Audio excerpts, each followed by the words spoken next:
قل بفضل الله وبرحمته فبذلك فليفرحوا هو خير مما يجمعون وَإِذَا أَخَذْنَا مِيثَاقَكُمْ وَرَفَعْنَا فَوْقَكُمُ الطُّورَ آیت 93۔ جب ہم نے تم سے وعدہ لیا اور تم پر طور کو کھڑا کر دیا اور کہا کہ ہماری دی ہوئی چیز کو مضبوطی سے تھام لو۔ اس کو بھی ہائی لائٹ کیجئے، اس جملے کو، خُذُوا مَا آتَيْنَاكُمْ بِقُوَّةٍ۔ کیا پتہ چلا کہ ہماری دی ہوئی چیز کیا تھی؟ الکتاب والسنہ۔ اللہ کے نبی صلی اللہ علیہ وسلم بھی دنیا سے جانے کے قریب کے دنوں میں یہ حکم دے کر گئے، ترکت فیکم امرین، میں تمہارے بیچ میں دو چیزیں چھوڑ کے جا رہا ہوں، لن تدلوا ما تمسکتم بہما، تم ہرگز گمراہ نہیں ہوگے جب تک کہ تم ان دو کو پکڑے رکھو گے، اور وہ کتاب اللہ و سنت رسولہ، اللہ کی کتاب اور اس کے نبی کی سنت۔ تو آپ کو مجھے اس دین کو مضبوط ہاتھوں سے تھامنا ہے، اس کتاب کو پورے زور سے پکڑیے۔ دیکھیے کچھ مضبوطی سے پکڑنے کو اس وقت جو آپ سمجھ سکتے ہیں بس وہ یہ ہے، ہر حال میں تھامنا ہے، فتنوں میں بھی اسی کتاب پہ عمل کرنا ہے، اور امن اور سکون میں بھی، خوشی میں بھی، غم میں بھی۔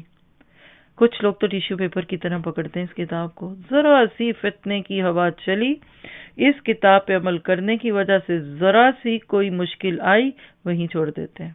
نہیں، ہم یہ نہیں کر سکتے، بہت مشکل ہے، لیکن اس کو کچلیوں سے پکڑیے، مخالفتوں کے باوجود پکڑیے، خاندان سامنے آتا ہے پکڑیے، یہی تو ہوگا اللہ کو رب بنانا۔ ان الذین قالوا ربنا اللہ ثم استقاموا، وہ لوگ جنہوں نے اللہ کو رب کہا پھر اس پہ جم گئے، تتنزل علیہم الملائکہ، ان پر پھر فرشتے نازل کیے جاتے ہیں۔ تو مضبوطی سے پکڑیے، آپ نے نیت کی اس قرآن کو سننے کی، مضبوطی سے بیٹھ کے اب آپ وہی شوق اور وہی ذوق آخر تک رکھیے، پھر فائدہ ہوگا۔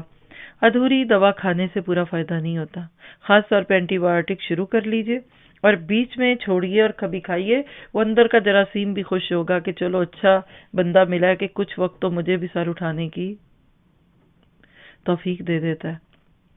پوری اطاعت کے لیے خُذُوا مَا آتَيْنَاكُمْ بِقُوَّةٍ، چونکہ پارے کے تھیم سے اس لیے اس پیپر غور و فکر کیجئے گا بعد میں کہ میں نے اس کتاب کو کیسے لیا ہوا ہے۔ چھوٹی چھوٹی بات پہ عذر بہانے، چھوٹی چھوٹی بات پہ دین پیچھے جاتا ہے، اور وجہ بھی بتا دی، وَاسْمَعُوا، اور سنو تو صحیح، سننا چاہیے، سننے کے ساتھ بات سمجھ آتی ہے۔ قَالُوا سَمِعْنَا وَعَصَيْنَا وَأُشْرِبُوا فِي قُلُوبِهِمُ الْعِجْلَ۔ اللہ اکبر۔ تو کیا فرمایا؟ دوبارہ اس آیت کو شروع سے دیکھیے۔ جب ہم نے تم سے وعدہ لیا اور تم پر طور کو کھڑا کر دیا اور کہہ دیا کہ ہماری دی ہوئی چیز کو مضبوط تھامو اور سنو، تو انہوں نے کہا ہم نے سنا اور نافرمانی کی۔ اللہ نہ کرے ہم بھی یہی کہہ رہے ہوں اس وقت دل سے، سن تو رہے ہیں، ماننا کس نے ہے؟ وجہ کیا تھی یہ جملہ بولنے کی؟ اور ان کے دلوں میں بچھڑے کی محبت گویا پلا دی گئی ہو، یعنی رگ و ریشے میں محبت تھی ان کے دلوں میں اس حب دنیا کے بچھڑے کی۔ وجہ سبب ان کے کفر کے، یعنی جب ناشکری جو کی کتاب کی تو پھر جگہ تو خالی نہیں رہتی۔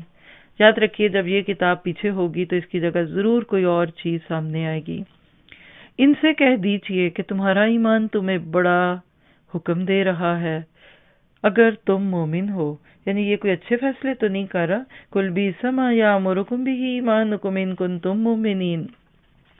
اور یاد رکھیے کہ انسان جب اس کتاب سے پیچھے ہوتا ہے نا تو اس کی زندگی بالکل ایک مختلف رنگ کی زندگی ہوتی ہے۔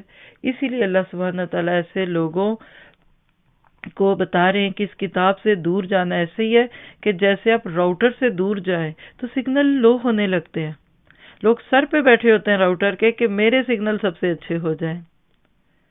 اور یاد رکھیے اس کتاب سے قربت اللہ سے قربت بن جاتی ہے، گھر والوں سے تعلقات اچھے بننے لگتے ہیں۔